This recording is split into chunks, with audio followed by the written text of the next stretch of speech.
चुनाव आयोग को कांग्रेस ने दिया मुंहतोड़ जवाब। थर थर कांपने लगे सीईसी राजू कुमार। मोदी शाह के छूटे पसीने मचा भारी बवाल। 1600 पन्नों के जवाब में राहुल ने 3 पेज में हिला दी कुर्सी। अब क्या करेगा आयोग? खात्मे की कगार पर इलेक्शन कमीशन। जी हां, जिस तरह से लगातार देश भर में ईवीएम के खिलाफ माहौल बना है, उसने चुनाव आयोग की नींद उड़ाकर रख दी थी। लेकिन हरियाणा रिजल्ट के बाद से तो इलेक्शन कमीशन से भी लोगों का भरोसा उठने लगा है, क्योंकि कांग्रेस के राहुल गांधी समेत तमाम बड़े दिग्गजों ने अचानक बदले चुनावी परिणाम पर सवाल उठाए, और सिर्फ सवाल नहीं उठाए, इतने बड़े बड़े सबूत पेश कर दिए कि चुनाव आयोग को जवाब खोजने में कई हफ्ते लग गए। और आखिरकार कल खुद को ही क्लीन चिट देकर मामला रफा दफा कर दिया और 1600 पन्नों की नौटंकी लिखकर कांग्रेस को भेज डाली। सोचा चलो छुट्टी हुई, कई दिन तो इन्हें ये लेटर पढ़ने में ही लग जाएंगे। लेकिन राहुल गांधी के पास ऐसे ऐसे सबूत थे कि आज चुनाव आयोग के 1600 पन्नों के बकवास का सिर्फ 3 पेज में ही जवाब दे दिया है। जवाब क्या दे दिया है? बुरी तरह से छौका लगाकर रख दिया है। अब मुख्य चुनाव आयुक्त तो राजू कुमार के गले से पानी भी नहीं उतर रहा है।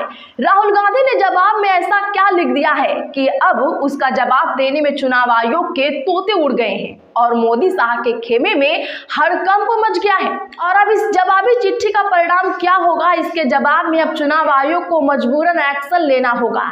ये सब हम आपको बताने जा रहे हैं। तो जितने भी लोग ईवीएम को लेकर चिंतित और परेशान नजर आ रहे थे, जिनको देश के लोकतंत्र की चिंता हो रही थी, उनके लिए बहुत बड़ी खुशखबरी आ गई है।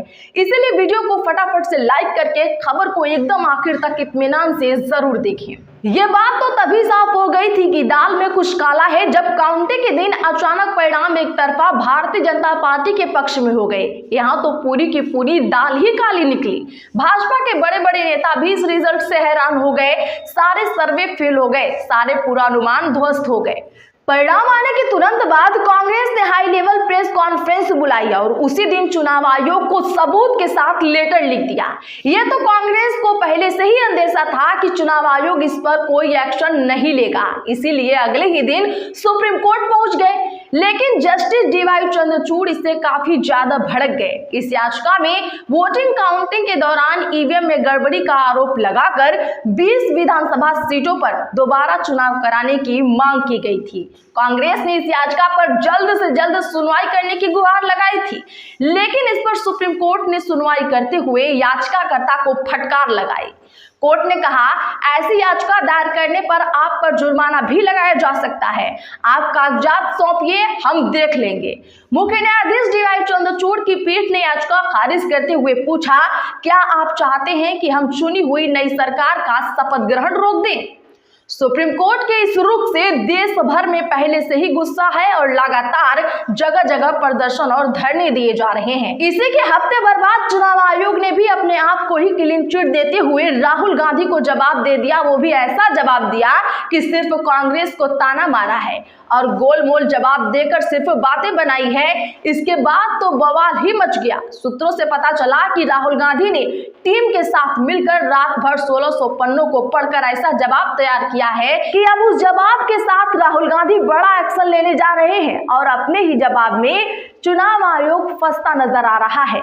कहा तो ये भी जा रहा है कि जिस सुप्रीम कोर्ट ने याचिका पर फटकार लगाई थी, अब वही सुप्रीम कोर्ट इस जवाब के आधार पर ऐसी कार्रवाई कर देगा जो इलेक्टोरल बॉन्ड बैन करने से भी ऐतिहासिक होने वाली है। इसीलिए तो राहुल गांधी के जवाब से मोदी और शाह की नींद उड़ी हुई है। सबसे पहले आप ये खबर देखिए। आप अहंकार में चूर जवाब देने की बजाय खुद को ही क्लीन चिट दे रहे, इसी पर कांग्रेस क्यों हमलावर? तो इसी पर कांग्रेस बुरी तरह से भड़की हुई है और गंभीर आरोप लगा दिए हैं। आरोप लगाया है कि निर्वाचन आयोग ने हरियाणा चुनाव से संबंधित शिकायतों पर स्पष्टीकरण देने के बजाय गोलमोल जवाब दिए। इतना ही नहीं, कांग्रेस ने आयोग को अहंकार से लबरेज बताया है। मुख्य चुनाव आयुक्त को 3 पन्ने की लिखी चिट्ठी में कांग्रेस ने तंज कसा है कि अगर निर्वाचन आयोग का यह लक्ष्य है कि वह अपने तटस्थ स्वरूप को पूरी तरह से खत्म करना चाहता है, तो वह इस दिशा में बहुत तेजी से आगे बढ़ रहा है। राहुल गांधी ने चिट्ठी में लिखा, इसमें कोई आश्चर्य की बात नहीं है कि निर्वाचन आयोग ने खुद को क्लीन चिट दी है। पार्टी ने लिखा है कि हरियाणा चुनाव से संबंधित शिकायतों पर आयोग के जवाब का लहजा अहंकार भरा था, जबकि हरियाणा चुनाव को लेकर हमारी शिकायतें स्पष्ट थी। पार्टी ने आरोप लगाया है कि निर्वाचन आयोग ने पहले की तरह ढूल-मूल रवैया अपनाते हुए शिकायतों को रफा दफा कर दिया है, तो कोई जवाब नहीं दिया गया, बल्कि कांग्रेस पर तंज कसा गया है ताकि वो सवाल पूछना ही बंद कर दे। लेकिन हम तो सवाल पूछेंगे और माननीय सुप्रीम कोर्ट नहीं सुनेगा तो इंटरनेशनल कोर्ट भी जाएंगे। इधर राहुल गांधी समेत अन्य कांग्रेस नेताओं की ओर से लिखे गए पत्र में कहा गया है कि चुनाव आयोग का जवाब अपमानजनक लहजे में लिखा गया है। अगर चुनाव आयोग इस तरह की भाषा का इस्तेमाल करता रहा तो पार्टी के पास ऐसी टिप्पणियों के लिए कानूनी सहारा लेने के अलावा कोई विकल्प नहीं होगा। जी हां, अब सुप्रीम कोर्ट ही यह तय करेगा कि क्या जो आरोप लगाए गए उसका सही जवाब दिया गया या बस गोलमोल जवाब देकर टरका दिया गया, क्योंकि आप भी जानते हैं कि कांग्रेस बिना नोटिस भेजे ये लेटर लिखे इतनी बड़ी संस्था के खिलाफ केस चलाने में कामयाब नहीं होगी। और यही कारण था कि पिछले हफ्ते सुप्रीम कोर्ट ने याचिका खारिज कर दी। लेकिन अब चुनाव आयोग बुरी तरह से फंसता हुआ नजर आ रहा है और अब राहुल गांधी के पास कानूनी कार्रवाई का विकल्प खुल गया है। अब आपको ये बताने जा रहे हैं कि असल में चुनाव आयोग ने कांग्रेस की लिखी चिट्ठी के जवाब में आखिर क्या कहा था। उसे सुनकर आप हैरान हो जाएंगे। दरअसल चुनाव आयोग ने जवाब नहीं दिया था, बल्कि कांग्रेस और राहुल गांधी का कथित तौर पर मजाक उड़ाया था। उसने अपने जवाब में कहा था, मतदान और मतगणना जैसे संवेदनशील समय के दौरान गैर जिम्मेदाराना आरोप लगाने से अशांति और अराजकता पैदा हो सकती है। आयोग ने पिछले 1 साल में 5 मामलों का हवाला देते हुए कांग्रेस पार्टी को नसीहत दी और कहा कि आरोप लगाने में सावधानी बरतें और बिना किसी सबूत के इलेक्टोरल ऑपरेशन पर आदतन हमला करने से बचें। लेकिन अब सबसे बड़ी बात जो राहुल गांधी ने जवाब में लिखी है वो सुनिए। ये है कि कांग्रेस ने कोई हवा में आरोप नहीं लगाया है, वो भी सबूत के साथ। जो इतना खतरनाक आरोप लगाया है वो अगर आप पूरा जान जाएंगे तो आपके रोंगटे खड़े हो जाएंगे, और वो हम आपको बताने जा रहे हैं जो अभी तक किसी ने नहीं बताया होगा। तो सुनिए, असल स्टोरी ये है। याचिका में कहा गया कि कुछ पोलिंग स्टेशन पर वोटिंग और काउंटिंग के दौरान ही ईवीएम की गड़बड़ी पकड़ ली गई थी। मौके पर मौजूद कांग्रेस नेताओं और कार्यकर्ताओं ने ईवीएम की गड़बड़ी को वहां मौजूद चुनाव अधिकारी को भी बताया था, लेकिन कांग्रेस के लोग ज्यादा नहीं थे, इसीलिए उसकी सुनवाई नहीं हुई। कुछ ईवीएम 99% बैटरी क्षमता पर काम कर रही थी, जबकि कुछ 60 से 70 और 80% से कम बैटरी क्षमता पर ही काम कर रही थी।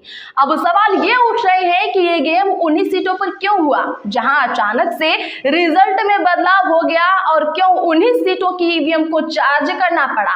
क्या उसमें गड़बड़ी करने के लिए अलग से चार्ज पर लगाकर हेरफेर किया जा रहा था, या फिर सारी की सारी ईवीएम ही बदल डाली गई। और अब जब चुनाव आयोग ने खुद ये बात मान ली है कि ईवीएम 99% चार्ज थी, तो अब ये सवाल और भी ज्यादा धधकने लगा है। कांग्रेस ने साफ कर दिया है कि चुनाव आयोग अगर इसी तरह का भाषा का इस्तेमाल करता रहा तो पार्टी के पास ऐसी टिप्पणियों के लिए कानूनी सहारा लेने के अलावा कोई विकल्प नहीं होगा। सूत्रों ने जो सबसे बड़ी बात बताई है वो ये है कि 9 नवंबर को जैसे ही नए चीफ जस्टिस साहब शपथ लेंगे, उसी दिन कांग्रेस खेला कर देगी और नए सिरे से एक याचिका दायर की जाएगी, जिसके बारे में सोच समझकर भाजपा के दिग्गजों की नींद जरूर उड़ी होगी। तो आपका इस पर क्या कहना है, कमेंट जरूर करिए। हमारे चैनल को भी सब्सक्राइब करिए, बगल में घंटी के निशान को भी जरूर दबा लें। वीडियो को लाइक शेयर कर हमारा सपोर्ट जरूर